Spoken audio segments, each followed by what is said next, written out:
दोस्तों, इस आवाज़ से आप लोग सभी परिचित हैं। आप जानते हैं इन पक्षियों को अच्छी तरह से।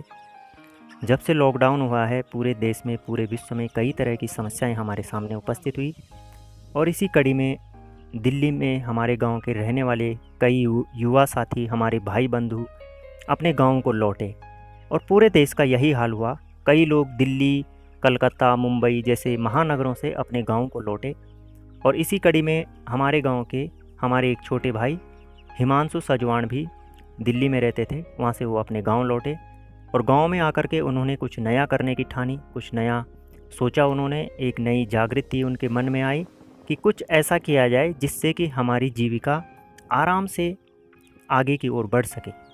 तो उन्होंने इसके लिए एक प्लान बनाया और कुछ लोगों से विचार विमर्श करके और उन्होंने अपने ही बल पर ये सारे कार्य किया और उन्होंने मुर्गी पालन का फैसला लिया।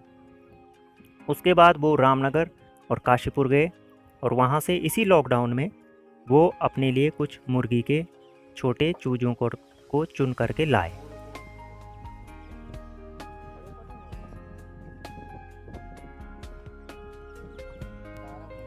इन चूजों की जो उम्र है वो अभी लगभग 1.5 महीने के हैं ये। और जब हिमांशु इनको लाए थे तो ये बहुत छोटे थे। उन्होंने अपनी मेहनत से, अपने परिश्रम से लगातार इनकी सेवा की, इनकी देखभाल की अच्छे ढंग से और आज ये काफ़ी बड़े हो चुके हैं। जिस तरह से आप देख पा रहे होंगे यहाँ पे हिमांशु की गांव में एक गौशाला थी। गौशाला में उनके जानवर रहते थे। उन जानवरों को दूसरी जगह शिफ्ट किया गया और इन मुर्गी के बच्चों के लिए वहाँ व्यवस्था की गई। और ये देख पा रहे होंगे आप, ये रामनगर से ये एक टोकरी में भर करके इन 200 बच्चों को लाए थे और अब ये काफ़ी बड़े हो चुके हैं।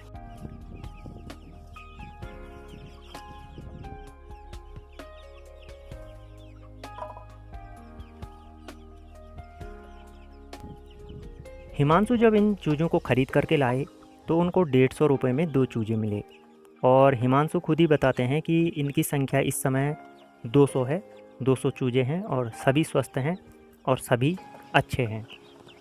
तो दोस्तों, जिस तरह से हिमांशु ने इस लॉकडाउन में एक नया साहस भरा कदम उठाया और अपने ही गांव में रह करके, अपनी ही जन्मभूमि में रह करके कुछ ऐसा करने की कोशिश की कि जिससे जीवन यापन आराम से हो सके।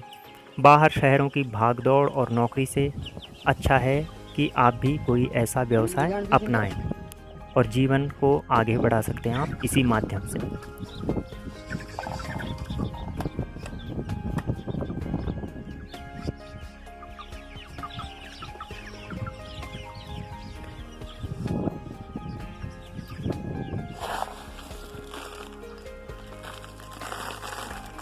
केक बन दो चारा पता है कुछ? ये मक्का, बाजरा, मच्छी। अच्छा, सब मिक्स करके है। हाँ। अच्छा अच्छा अच्छा।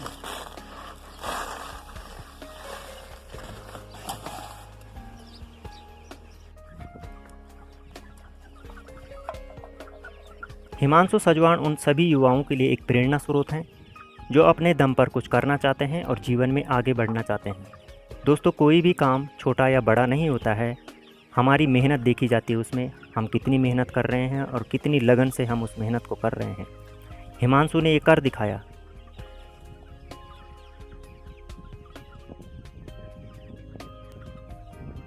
वे 2 टाइम इन बच्चों को खोलते हैं, एक सुबह और एक शाम को, 1.5 से 2 घंटे और 1.5 से 2 घंटे सुबह। और बाकी ये जो चूजे हैं ये बाड़े के अंदर बंद रहते हैं। वहीं इनको दाना दिया जाता है, उनके लिए पानी की व्यवस्था कर रखी है। और ये दिन के टाइम में, सुबह के टाइम में और शाम के टाइम में इनको धूप में निकाला जाता है। तो बाहर ये जो गौशाला है, गौशाला का आंगन है काफ़ी बड़ा, तो इसमें ये घूमते रहते हैं और चरते रहते हैं। इससे इनको हवा भी, शुद्ध हवा मिल जाती है और पानी की भी इनके लिए उचित व्यवस्था की गई है।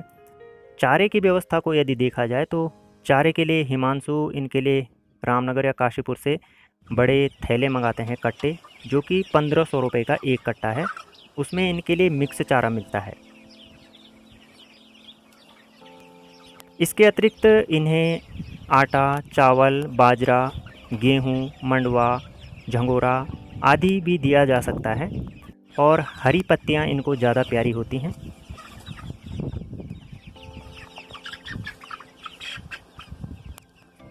कद का वजन वाले की तिरजू का भी लगभग ये 900 ग्राम। 900 ग्राम। हाँ। तो 5-6 महीने हम थी बहुत ज़्यादा भारी हो जान फिर। परसों तोला था हमने तो उस दिन 800 ग्राम था।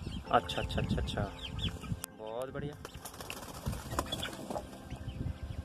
टोटल कद का चाहिए? ये 200। 200 है। हाँ। बहुत बढ़िया बहुत बढ़िया।